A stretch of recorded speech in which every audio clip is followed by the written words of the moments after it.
Question number 26 है +10 microcoulomb एवं -10 microcoulomb के दो बिंदु आवेश वायु में परस्पर 40 cm की दूरी पर रखे हैं तो निकाय की वैद्युत स्थितिज ऊर्जा क्या होगा। तो क्वेश्चन नंबर 25 में हमने देखा कि किसी भी निकाय की वैद्युत स्थितिज ऊर्जा क्या होती है, U बराबर 1/4 pi epsilon not into Q1 into Q2 by में R। यहाँ पर आपको दिया हुआ है Q1 जो है +10 माइक्रोकूलम है। यदि सॉल्व करें तो +10 इंटू 10⁻⁻6 कूलम, माइक्रो मतलब -6, अर्थात ये हो जाएगा 10⁻⁻5 कूलम। और Q2 जब निकालते हैं तो ये -10 माइक्रोकूलम है, तो ये -10 इंटू 10⁻, माइक्रो का अर्थ हो गया 10⁻⁻6 कूलम, अर्थात -10⁻⁻5 कूलम। और R दिया है 40 सेंटीमीटर, सेंटीमीटर को मीटर में बदलेंगे तो 100 से डिवाइड कर देंगे, इतना मीटर 0 0 कट गया, इसको लिखेंगे 4 इंटू 10⁻⁻1 मीटर। यदि इन सभी मानों को पुट करते हैं तो U बराबर होगा 1/4 पाई एप्सिलॉन नॉट, जिसका मान होता है 9 into 10⁻9 into Q1 Q2, Q1 का मान 10⁻⁻5 और Q2 का मान 10⁻⁻5 अपॉन में 4 इंटू 10⁻⁻1। तो U बराबर हो जाएगा ये 9/4 गुना 10⁻9 इंटू 10⁻−9 -5 और -10, ये ऊपर जाएगा 10⁻+1। ये हो जाएगा आपको 9/4 इंटू 10⁻9 1 10 गुने 10⁻−10, ये और ये कैंसिल हो गया। 9/4 भागा देते हैं 4 से, 4 दूना 8, 1 9, 4 दूना 8, 4 5 20, 2.25 ऊर्जा का मात्रक होता है जूल, ऊर्जा का मात्रक हो जाएगा जूल। U बराबर व्यंजक होता है 1/4 pi epsilon not Q1 into Q2 upon में R।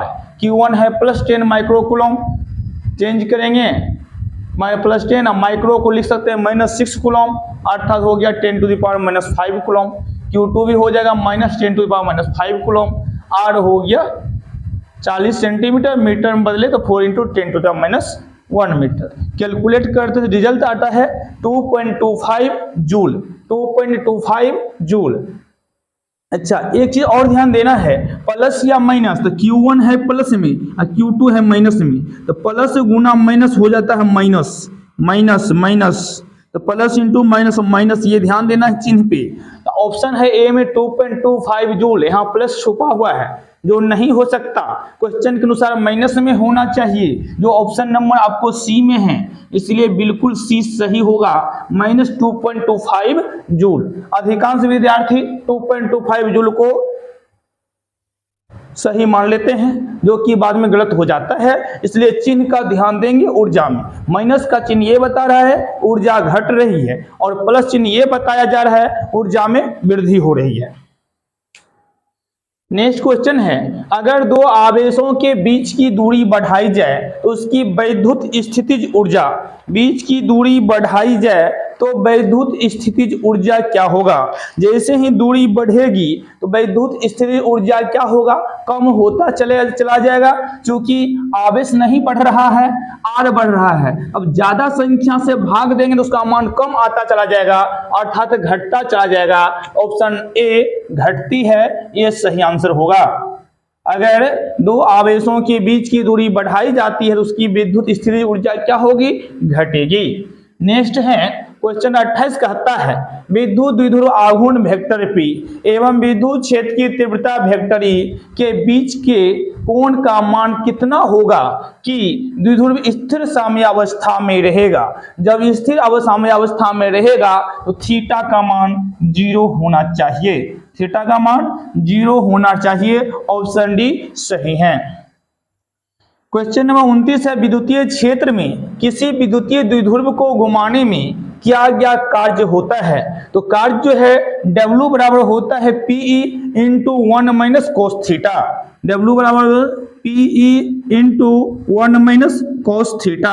ऑप्शन ए सही है। विद्युतीय क्षेत्र में किसी विद्युतीय द्विध्रुव को घुमाने में क्या क्या कार्य क्या होगा? तो W बराबर बोलेंगे PE into 1 minus cos theta.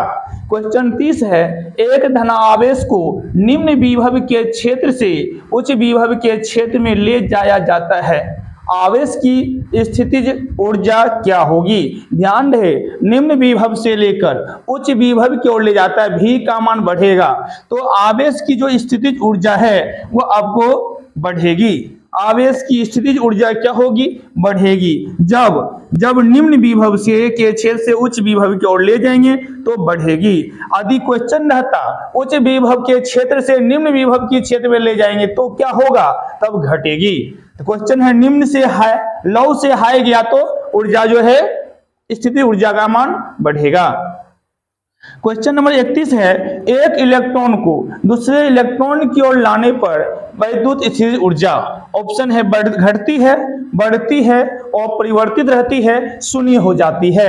आप जानते हैं U बराबर होता है 1/4 pi epsilon not Q1 into Q2/R। अब इलेक्ट्रॉन है, इलेक्ट्रॉन पर माइनस चार्ज, ये भी माइनस में होगा, ये भी माइनस में होगा, माइनस गुना माइनस क्या हो जाएगा? प्लस में हो जाएगा, अर्थात क्या होगा? बढ़ेगी। तो जब इलेक्ट्रॉन को इलेक्ट्रॉन की ओर लाएंगे तो विद्युत स्थितिज ऊर्जा क्या होगी? बढ़ेगी। लेकिन यदि यहीं पर एक इलेक्ट्रॉन रहता और एक प्रोटॉन रहता तो क्या होगा? इलेक्ट्रॉन पर माइनस चार्ज और प्रोटॉन पर plus charge, minus into plus हो जाता माइनस, तो ऑप्शन हो जाता घटती है। ये दोनों इलेक्ट्रॉन है, दोनों माइनस हैं, माइनस इंटू माइनस प्लस तो बढ़ती है। यदि दोनों प्रोटॉन रहता प्लस प्लस रहता तो भी प्लस इंटू प्लस प्लस ही होता, मतलब बढ़ेगी। क्वेश्चन नंबर 32 है, यदि समरूप विद्युतीय क्षेत्र x अक्ष की दिशा में हो तो समविभवी तल होगा। यदि समरूप विद्युतीय क्षेत्र x अक्ष की दिशा में हो तो समविभवी तल होगा।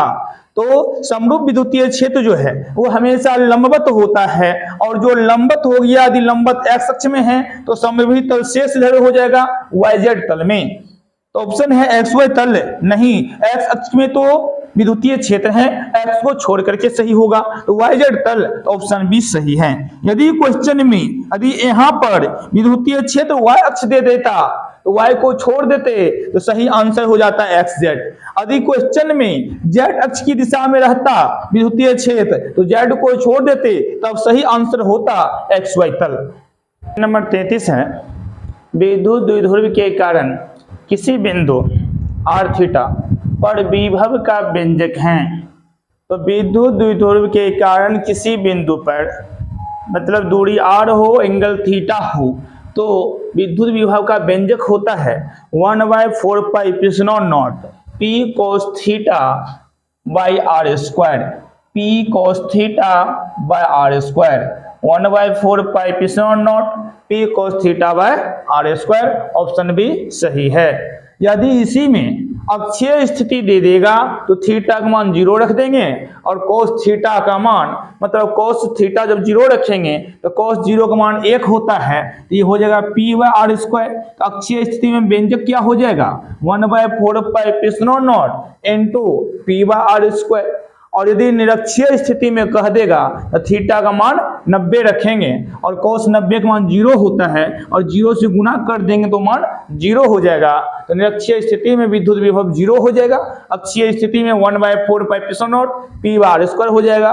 किसी भी स्थिति में हो, किसी भी बिंदु पर हो, r थीटा पर निकालनी हो तो विद्युत विभव का व्यंजक 1/4 pi epsilon naught P cos theta by r square हो जाएगा, ऑप्शन बी सही है। क्वेश्चन नंबर 34 है, वेक्टर P आघूर्ण वाला एक विद्युत द्विध्रुव वेक्टरी तीव्रता वाले विद्युतीय क्षेत्र में रखा जाए तो उस पर लगने वाला टॉर्क या बल आघूर्ण भी दे सकता है। टॉर्क के बदले में क्या होगा? तो टॉर्क बराबर होता है vector P cross vector R. Vector P cross vector R, torque बराबर व्यंजक vector P cross vector R, option A सही है। क्वेश्चन नंबर 35 है, 2 कूलम आवेश को एक बिंदु से दूसरे बिंदु तक ले जाने में 20 जूल कार्य की आवश्यकता होती है। तो इन दोनों बिंदुओं के बीच वोल्ट में विभवांतर क्या होगा? वोल्ट में विभवांतर क्या होगा? 2 कूलम आवेश हैं और उसको एक बिंदु से दूसरे बिंदु ले जाने में 20 जूल कार्य करना पड़ता है, तो विभवांतर क्या होगा? तो अपना लोग विभव की परिभाषा से पढ़े हैं, V बराबर होता है W/Q। V बराबर होता है W/Q और W यहाँ पर दिया है, कार्य दिया हुआ है 20 जूल। कार्य कितना है? 20 जूल। Q आवेश, आवेश भी दिया है 2 कूलम।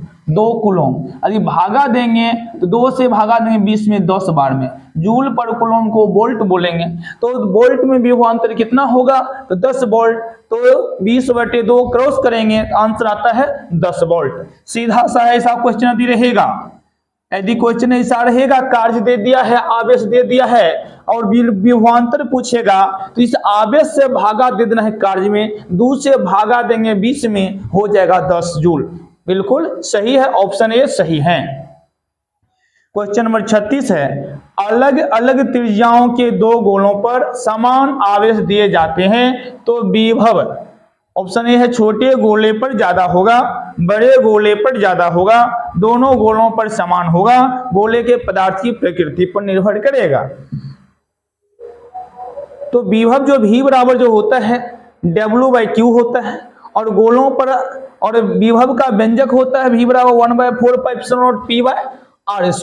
कहने को मतलब त्रिज्या जितना बढ़ेगा उतना ही उसका मान क्या होगा? घटते जाएगा। तो त्रिज्या जब छोटा होगा, अर्थात जब गोला छोटा होगा तो विभव ज्यादा होगा। तो त्रिज्या, जिस गोला का त्रिज्या छोटा होगा उसी का विभव ज्यादा होगा, जिस त्रिज्या का गोला बड़ा हो जाएगा उसका विभव कम पड़ जाएगा। क्वेश्चन कहता है कि किस पर ज्यादा होगा? छोटे गोलों पर, अर्थात छोटी त्रिज्याओं पर। ऑप्शन ए सही है, छोटे गोले पर विभव जो है क्या होंगे? ज्यादा होंगे। क्यों ज्यादा होंगे? क्योंकि विभव का व्यंजक होता है 1/4πε0 P/r²। P/r²। यदि हम r बढ़ाते जाएंगे और उसके स्क्वायर से भागा देंगे तो मान उसका क्या होगा? छोटा।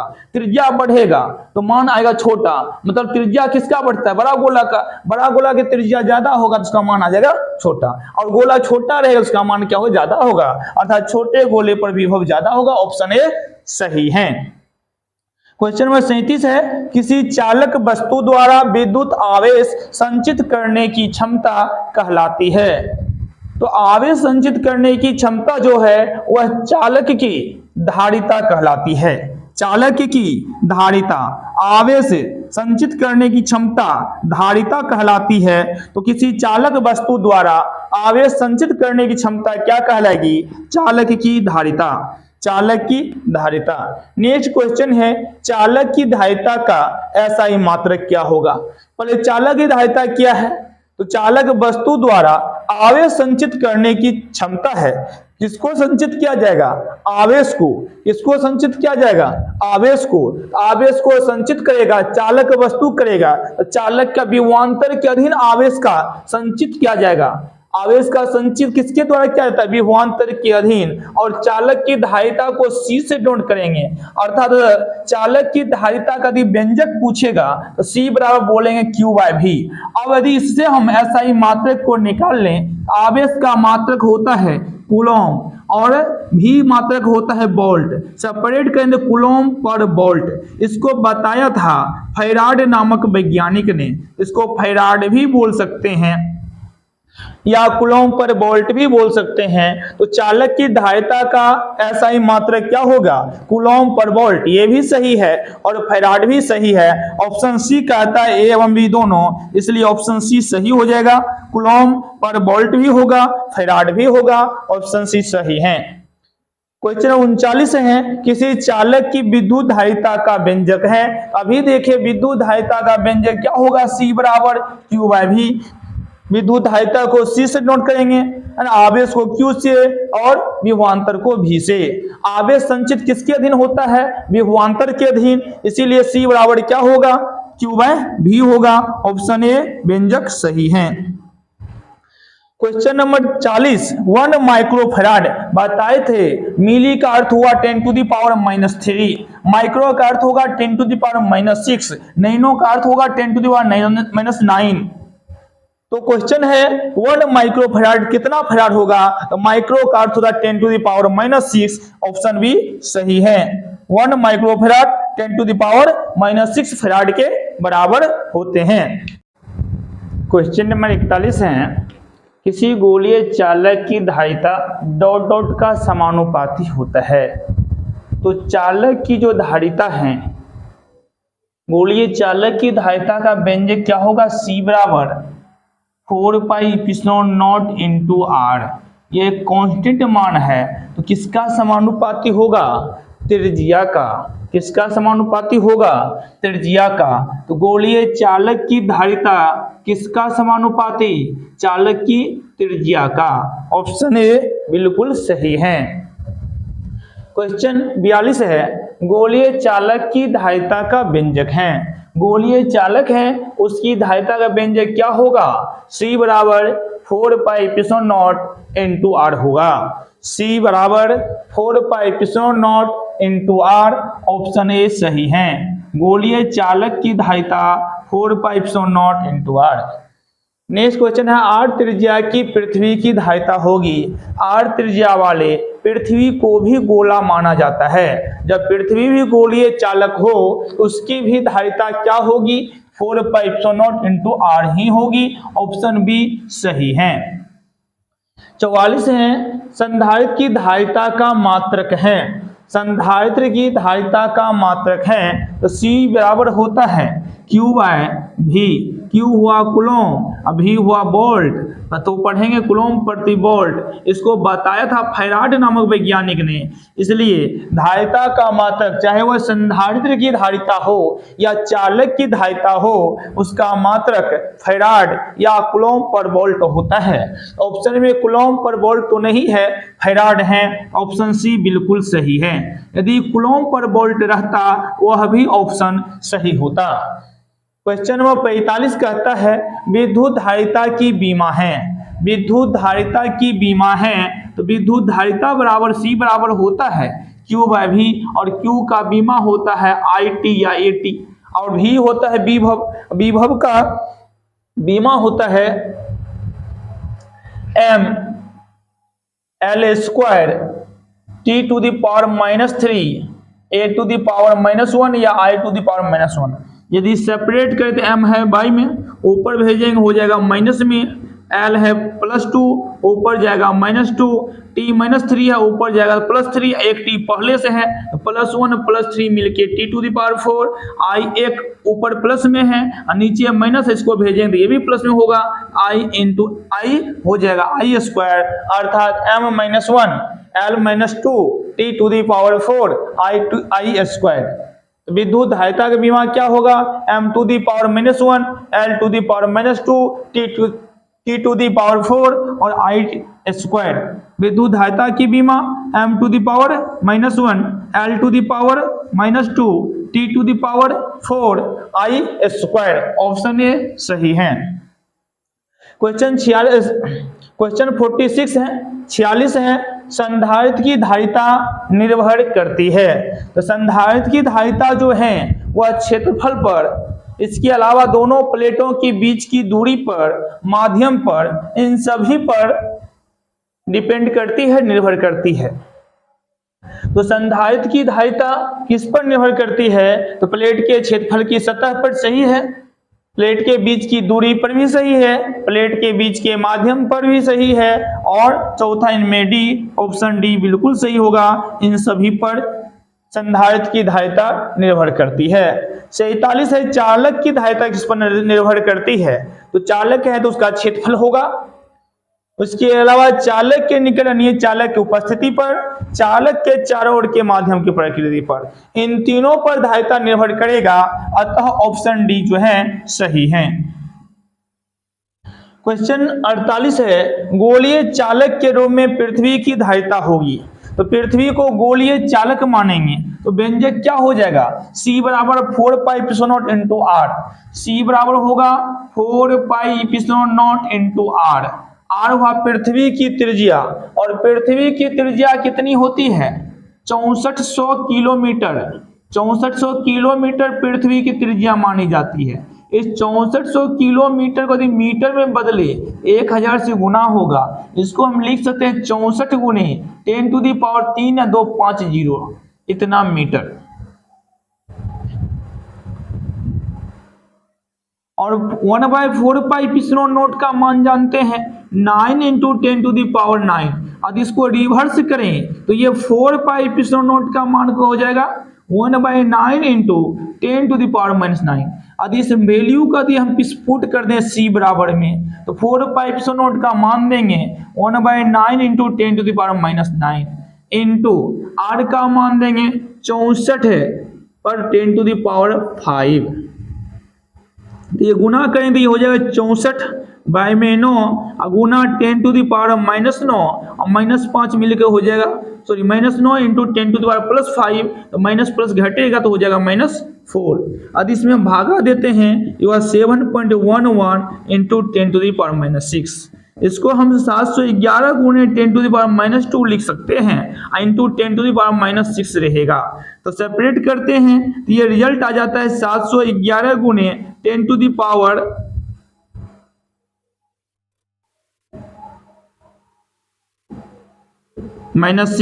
711 गुने 10⁻⁻⁶ को बोलते हैं माइक्रो, और मात्रक होगा धारिता का फैराड।